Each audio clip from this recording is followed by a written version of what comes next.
The dim glow of the kitchen light flickered against the marble countertops, casting long shadows across the room. The storm outside rattled the windows of the suburban home in Seattle, Washington, but the real storm was brewing inside. Emily Carter stood by the sink, her arms crossed tightly over her chest, her jaw clenched. Across from her, David Carter, her husband of 7 years, leaned against the dining table, rubbing his temples. The air between them was thick with tension, charged with emotions that had been festering for months. "So that's it? You're just going to walk away every time we have a conversation?" David's voice was laced with frustration, his fingers gripping the edge of the table. Emily turned sharply, her eyes burning with anger. "A conversation? Is that what you call this? Because to me, it feels like another interrogation." David scoffed, shaking his head. "I'm trying to understand you, Emily. I'm trying to figure out why you're pulling away, why you're always looking for an escape." Emily let out a bitter laugh. "Maybe because I feel trapped, David. Every time I try to talk, you're either too busy or too tired to listen. And when you do listen, all you do is judge me." David's hands balled into fists at his sides. "That's not fair. I work long hours at the hospital, Emily. I come home exhausted, and the last thing I want is another argument. And I work too, David. But I still have to be the one holding everything together. The house, the bills, the stress of feeling like I'm invisible in my own marriage." Her voice cracked, frustration turning into something raw and painful. David exhaled, pacing in slow circles, trying to keep his anger in check. "You're not invisible. I just don't know how to fix this when you won't even tell me what you need." Emily slammed her palm against the counter. "I need a husband who's present, David. Not someone who's married to his job, who only remembers I exist when I'm standing in front of him screaming." The room fell into silence, the only sound was the distant rumble of thunder outside. David swallowed hard. "Do you even love me anymore?" His voice was quieter now, almost hesitant. Emily opened her mouth but hesitated. The question hung between them, heavy and suffocating. She took a deep breath, blinking away the tears that threatened to spill. "I don't know, David. I don't know if love is enough anymore." David's face hardened, the pain evident in his eyes. "Then what's the point of all this? Of us?" Emily didn't answer. Instead, she grabbed her car keys from the counter and turned toward the door. David took a step forward. "Emily, don't do this. Not like this." She hesitated for the briefest moment, her fingers tightening around the keys. Then, without another word, she yanked the door open, stepping into the pouring rain. The door slammed behind her, leaving David standing alone in the silence. Thunder roared in the distance. Emily got into the car, her hands trembling as she turned the ignition. Her vision blurred with unshed tears, and as she pulled onto the winding road, she pressed harder on the gas pedal, fueled by anger, regret, and a desperate need to escape. The rain poured in thick sheets, blurring the headlights as Emily sped down the winding road just outside Seattle, Washington. Her grip on the steering wheel was tight, knuckles white. Her heart pounded against her ribs, but she barely noticed. Her mind was still racing with David's words, looping like a broken record. "Do you even love me anymore?" Her breath hitched, and she pressed the gas pedal harder. The road ahead stretched like a black ribbon, slick with rain, curving dangerously through the dense forest. Streetlights were sparse. She wiped her eyes, trying to clear the tears clouding her vision. "I just need to get away. Just for a little while." The car's wipers swiped frantically against the windshield, barely keeping up with the downpour. Her phone buzzed on the passenger seat. "David." Again. She ignored it. The road twisted sharply. A yellow sign warned of a dangerous curve ahead, but she barely registered it. Then, her tires lost grip. The back of the car swerved violently. Emily's body lurched as she tried to correct the steering, but the wet pavement gave her no control.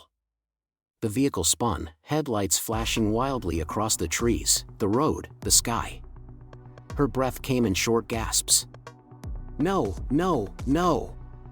With a sickening jolt, the car slammed into a guardrail. The metal bent under the force, but it wasn't enough to stop her momentum. The car tumbled over the edge. Everything slowed. The forest blurred as the car flipped once, twice, branches and leaves smacking against the windows. A final, crushing impact against a massive tree trunk sent her body flying forward, out of the windshield. She hit the cold, wet ground hard. Then, silence. Rain pattered against the earth, mixing with the faint sound of her own ragged breathing. She tried to move, but pain stabbed through her ribs, her leg twisted at an unnatural angle. Her head throbbed. Warm liquid trickled down her forehead, blood. She lay there, stunned, staring at the darkened sky through the treetops. Her car was a crumpled wreck a few feet away, steam rising from the hood. The headlights still flickered, casting eerie shadows against the towering pines. Emily tried to call for help, but her voice came out weak. No one was there. No other cars. No houses nearby. Just the whisper of the rain and the rustling of unseen creatures in the dark. Fear crept in. She was alone. A faint rustling in the underbrush made her breath hitch. Was it an animal? A person? Then, the sound of footsteps. A low, rumbling growl. Emily's pulse spiked. Through the trees, a dark silhouette emerged. A dog. A large, black Labrador mix, its fur soaked from the rain. Its golden eyes glowed faintly in the dim light as it took cautious steps toward her. Her fingers trembled as she reached out. The stray dog did not run away. It stayed. Watching. Waiting. And for the first time since the crash, Emily felt a flicker of hope. The cold crept into Emily's bones, wrapping around her like an icy shroud. Her body ached, her mind foggy from the impact. Rain continued to fall in heavy sheets, drumming against the leaves and pooling in the indentations of the forest floor. Her breaths were shallow, uneven. She tried to shift, but pain shot through her side like a dagger, making her gasp. Something was wrong, her leg. The unnatural angle confirmed what she feared. It was broken. Her fingers twitched against the damp earth, trembling as she reached for her phone, only to find nothing. A wave of panic surged through her. It must have flown out during the crash. She turned her head slowly, her vision still blurred. The crumpled remains of her car lay just beyond the tree line, half hidden by the underbrush. One of the headlights flickered weakly, casting a broken beam into the darkness. The shattered windshield glistened under the rain. No movement. No sign of life. A deep, sinking realization settled in her chest. No one knows I'm here. The road above was out of sight. No passing cars would notice the wreckage buried in the dense forest. The rain drowned out any sound she could make. She was completely alone. A choked sob escaped her lips. And then, the dog moved.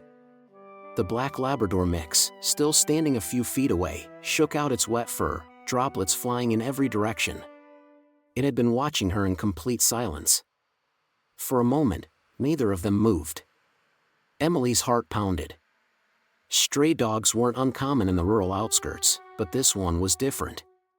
Larger. Older. Scarred.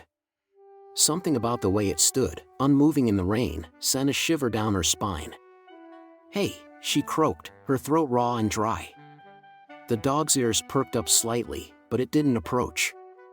Emily swallowed hard, the pain making her dizzy. She couldn't afford to waste time. She needed to get back to the road, somehow. She pressed her palms into the mud and tried to pull herself forward. Agony erupted through her ribs and leg. She barely moved an inch before her body collapsed in defeat. She wasn't going anywhere. The realization made her stomach churn. She had no food, no water, no way to call for help. If she stayed out here all night, she might not make it.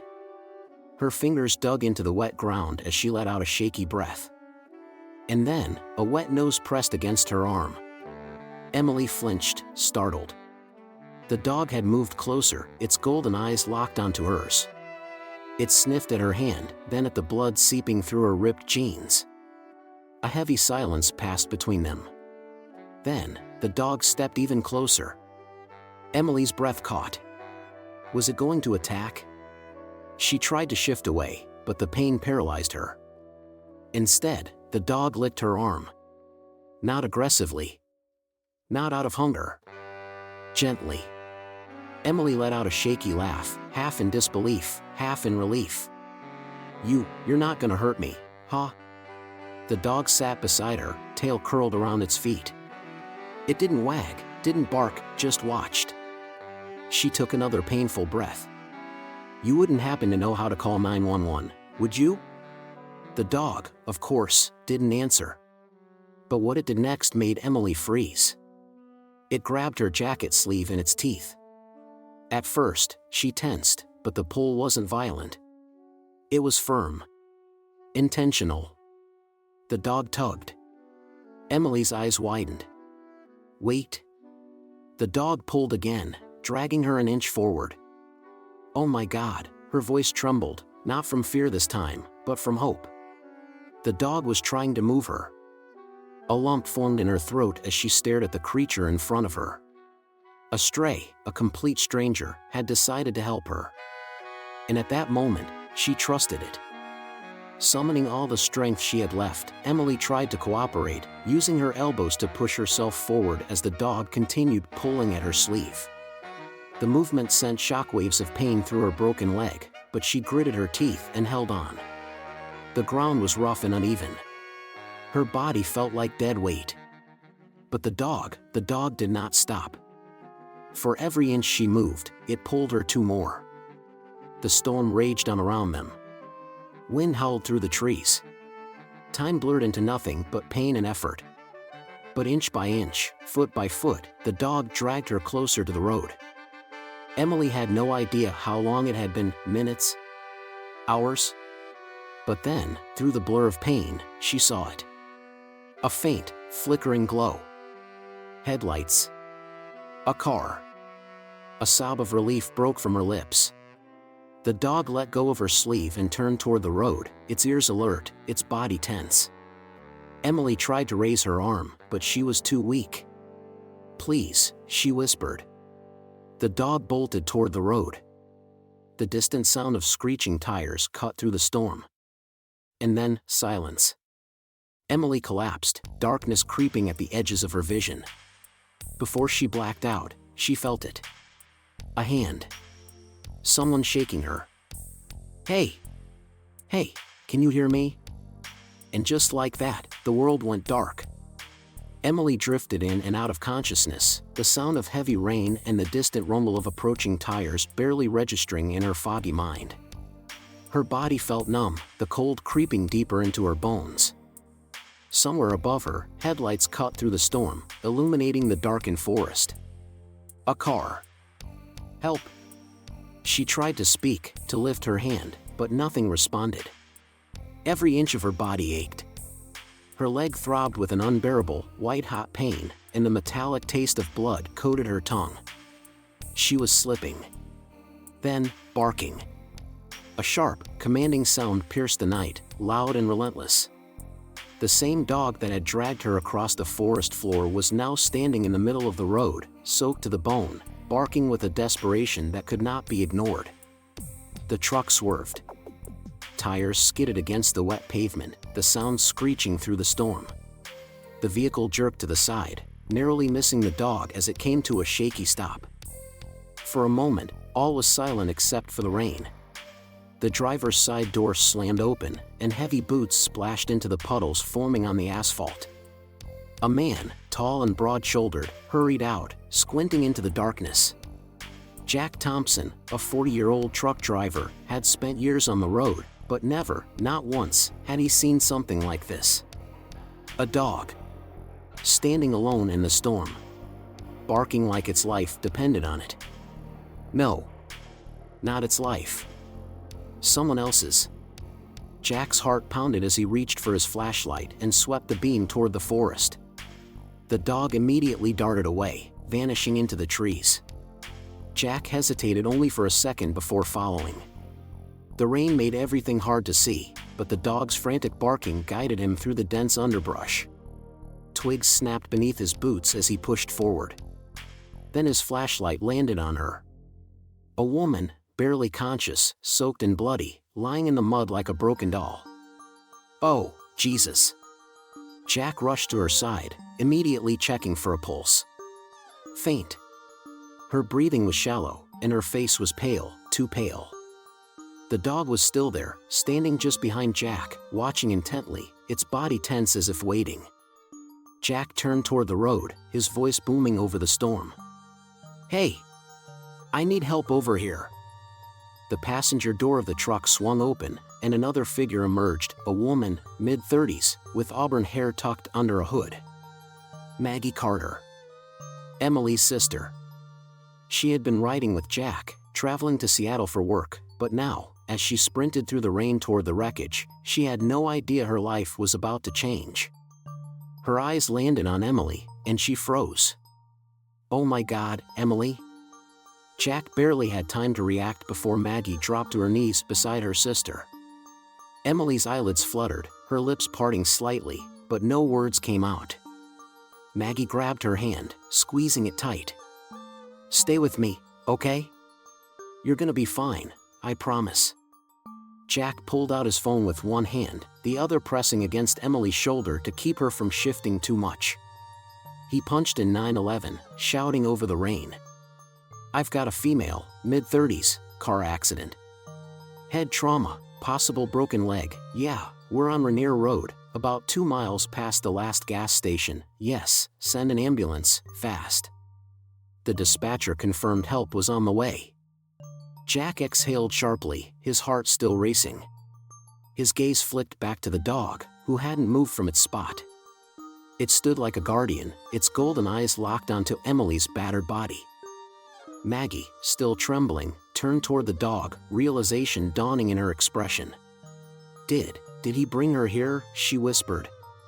Jack nodded slowly. "Looks like it." Maggie wiped the rain from her face, stunned. She had always believed in fate, in little miracles. But this was something else entirely. The dog had saved her sister's life. A loud wail of sirens split through the storm, red and blue lights flashing against the wet trees. Paramedics rushed in. One of them, a young woman with a calm but urgent presence, quickly assessed Emily's injuries. "She's hypothermic, we need to move her now."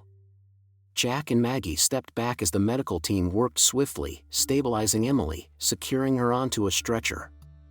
Maggie wiped her eyes, swallowing the lump in her throat as they loaded Emily into the ambulance. Then she turned toward the dog, who stood quietly, watching the scene unfold. For the first time since the accident, it wagged its tail, just once. Maggie took a tentative step forward. "Hey, boy." The dog's ears twitched, but it didn't move. It simply stared at her with those piercing golden eyes, rainwater dripping from its matted fur. Maggie's voice softened. "You saved her, didn't you?" No response. But he didn't have to speak. She already knew the answer. The paramedics were closing the ambulance doors when Jack finally spoke. "What about the dog?" Maggie hesitated. The logical part of her brain told her it would disappear into the forest, go back to wherever it had come from. But something in her heart whispered, this isn't the end. She turned to Jack, eyes full of quiet certainty. "He's coming with us." Jack blinked. "Are you sure?" Maggie nodded. "Yeah. I think he was meant to find her." Jack glanced at the dog, then at Maggie, and sighed. "Well, all right then," he muttered. "Guess we got one more passenger." The dog let out a small, almost relieved huff as he followed Maggie toward the truck. Behind them, the ambulance pulled away, its lights disappearing into the stormy night. And somewhere deep in the forest, the rain finally began to slow. The rain had eased into a steady drizzle by the time Jack Thompson climbed back into his truck, but his hands still felt clammy on the steering wheel. The adrenaline was wearing off, leaving behind an unsettling weight in his chest. The stray dog, the hero of the night, sat beside him in the passenger seat, still soaked and shivering slightly. Jack glanced at him, exhaling slowly. "You're something else, buddy," he muttered. The dog didn't react, only staring silently out the windshield as if he still had unfinished business. In the ambulance ahead, Maggie rode with her sister, watching the heart monitor beep in rhythmic reassurance. Emily was stable, for now. The thought made Maggie's stomach knot. She had almost lost her tonight. Jack followed behind, headlights cutting through the mist, his truck rattling over the wet asphalt. His mind kept replaying the moment the dog had jumped in front of his truck, barking like his life depended on it. He had never believed in fate before. But now? Jack rubbed a hand over his face, sighing. Then, in the seat beside him, the dog whined softly, ears twitching toward the road ahead. Jack frowned. "What is it, boy?" Before he could react, his headlights flashed over a figure standing near the next intersection, a man, pacing anxiously by a parked car on the side of the road. Jack slowed the truck, instinct kicking in. Something about the guy's posture, the way he kept running his hands through his hair, set off alarm bells. As he pulled up, the man turned sharply, his face illuminated by the truck's headlights. Jack's breath caught. It was David Carter, Emily's husband. David's eyes were wide, his expression a mix of panic and exhaustion. His clothes were wrinkled, his jacket thrown over his shoulders as if he had rushed out in a hurry. He stepped toward the truck before Jack even had time to shift gears. "Hey! Please, have you seen a woman? Dark hair, about this tall, she was driving a silver sedan." His voice cracked before he could finish the sentence. Jack stared at him for half a second before it clicked. "You're her husband, aren't you?" David froze. What? Jack's voice was quieter this time. "Emily. She's alive." David staggered back, his breath hitching as if someone had punched him in the gut. Jack nodded toward the ambulance's red taillights, barely visible through the mist. "They're taking her to the hospital right now." For a moment, David just stood there, shoulders shaking with something between relief and absolute terror. Then, without another word, he bolted toward his car, fumbling with his keys. Jack watched as David sped off toward the ambulance, tires skidding against the slick road. Beside him, the stray dog let out a low, quiet huff, as if finally allowing himself to rest. Jack nodded, gripping the wheel. "Yeah, buddy. I hope he deserves her." Then, shifting the truck into gear, he followed them into the night. David's heart pounded as he sped down the rain-slicked road, his hands gripping the steering wheel so tightly his knuckles turned white. His breath was ragged, his mind racing. Emily. Alive. He had almost lost her tonight. The hospital loomed ahead, its fluorescent lights cutting through the misty night. David barely remembered pulling into the parking lot. His car skidded to a stop near the entrance, and before he could even process his movements, he was running. His soaked shoes squeaked against the tile floors as he burst into the emergency room, his chest rising and falling rapidly. "Emily Carter," he gasped at the front desk. "Car accident, she was just brought in." The nurse behind the counter looked up, startled by his urgency. She quickly scanned the records on her screen. "She's in trauma room 3, she said. "She's stable, but..." David didn't wait to hear the rest. He took off down the hall, his pulse hammering. When he reached room 3, he hesitated for half a second before shoving the door open. Maggie was already there. She stood beside the bed, clutching Emily's cold hand, her eyes still red-rimmed from crying. David's gaze followed hers. There, lying in the hospital bed, was Emily. Her face was pale, a bandage wrapped around her forehead, and 4 hooked into her arm. Her leg was immobilized in a splint, bruises forming along her arms. But she was breathing. David exhaled sharply, his legs suddenly weak. He staggered forward, grabbing the bed rail for support. Maggie turned to him, her expression unreadable. "She's lucky," she said, her voice quiet but firm. "Really lucky." David swallowed hard, trying to force words past the lump in his throat. "This is my fault," he whispered. Maggie didn't reply at first. Instead, she studied him, the exhaustion in his eyes, the way his fingers trembled against the railing. "She was angry, David," Maggie finally said. "Angry enough to get in the car and leave. But if you really want to blame yourself, then ask yourself, are you going to do something about it?" David's jaw tightened. He looked at Emily's still form, memories flashing through his mind, their fights, their distance, the way she had walked out that door tonight. He had taken her for granted. Slowly, he reached for her hand, brushing his fingers over her bruised knuckles. "Emily," he whispered. Her eyelids fluttered, just slightly. A small, pained sound escaped her lips, but she didn't wake. Maggie sighed. "She's been in and out of consciousness. Doctors say she has a small brain bleed, but nothing requiring surgery. They're keeping her under observation."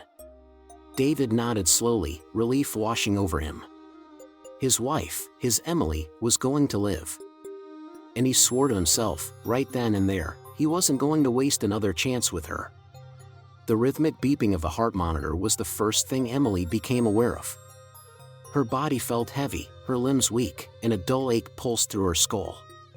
The soft murmur of voices floated around her, distant and muffled, like she was trapped underwater. Then, a gentle pressure, a warm hand wrapped around hers. She blinked slowly, her eyelids feeling like lead. The bright hospital lights made her wince as she forced her vision to adjust. And then she saw him. David. He was sitting beside her, his hand gripping hers tightly as if she might disappear if he let go. His face was unshaven, his eyes red-rimmed with exhaustion, but the moment he saw her stir, something in his expression broke, relief flooding through him. "Emily," he whispered, his voice raw. "You're awake." She swallowed, her throat dry. What happened?" David exhaled shakily, running a hand through his disheveled hair. "You were in an accident. You crashed your car. God, I thought I lost you." Flashes of the night rushed back, the rain, the curve of the road, the headlights spinning. And then, the dog. Emily's fingers twitched, her pulse spiking as she turned to David. "The dog," she rasped. "Where's the dog?" David blinked in surprise, glancing at Maggie, who stood near the foot of the bed. Maggie stepped forward with a small, knowing smile. "You mean Shadow?" Emily's brows furrowed. "Shadow?" David sighed, shaking his head in disbelief. "You should have died out there, Emily. You were broken, bleeding, and alone in the middle of nowhere." He swallowed. "But this dog, a stray, he found you. He pulled you all the way to the road so someone could see you." Emily's breath hitched. "He saved me." Tears pricked her eyes as memories surfaced, Shadow's golden gaze watching over her, his teeth tugging at her jacket, his unwavering presence when she had been at her weakest. "Where is he?" she whispered. Maggie and David exchanged glances before Maggie finally spoke. "We brought him here," she said softly. "He wouldn't leave your side. But hospital staff wouldn't let him in, so," she hesitated. "He's outside. He's been waiting." Emily's heart clenched. David squeezed her hand. "You want to see him?" A tear slipped down Emily's cheek. She nodded. Maggie smiled and disappeared down the hallway. A minute later, a familiar black-furred figure padded cautiously through the hospital door, his tail low, ears perked. The second Shadow saw Emily, his posture changed. His tail wagged, just a little, and his golden eyes softened. Emily let out a choked laugh, fresh tears spilling as she lifted her trembling hand toward him. "Hey, buddy," she whispered. Shadow took another step forward and gently rested his head on her lap. For the first time in what felt like forever, Emily felt safe. The hospital discharged Emily 3 days later.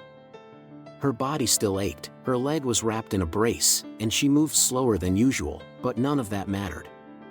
Because Shadow was waiting for her. Maggie had taken him in temporarily, keeping him safe while Emily recovered, But now, standing outside the hospital doors, wrapped in a thick coat against the crisp Seattle air, Emily knew exactly what she needed to do. Shadow perked up the moment he saw her, his golden eyes locking onto hers. His tail thumped against the pavement, hesitant but hopeful. Emily let out a soft laugh, despite the ache in her ribs. "You really don't give up, do you?" She took a careful step forward, then crouched, wincing slightly as pain flared in her leg. Shadow immediately closed the distance, pressing his forehead against her chest. A lump formed in her throat.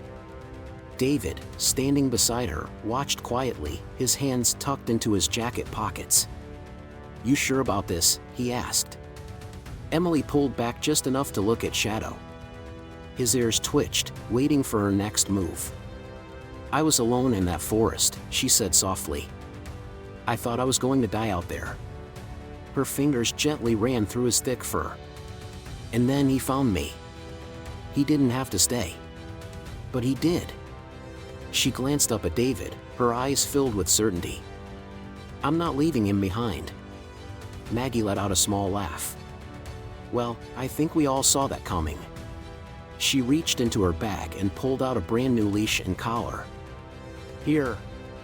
Figured you might need this." Emily chuckled, shaking her head as she took them. Slowly, she fastened the collar around Shadow's neck, her fingers brushing against the scars hidden beneath his fur. Whatever life he had before her, it hadn't been easy. But it didn't matter anymore. "Looks like you've got a new home, buddy," she murmured. Shadow let out a soft huff, then, as if understanding, wagged his tail. David watched the exchange, his face unreadable. He had barely spoken about the accident, about their fight, about what had led them here. But now, as he watched Emily choose to fight for something, his heart clenched.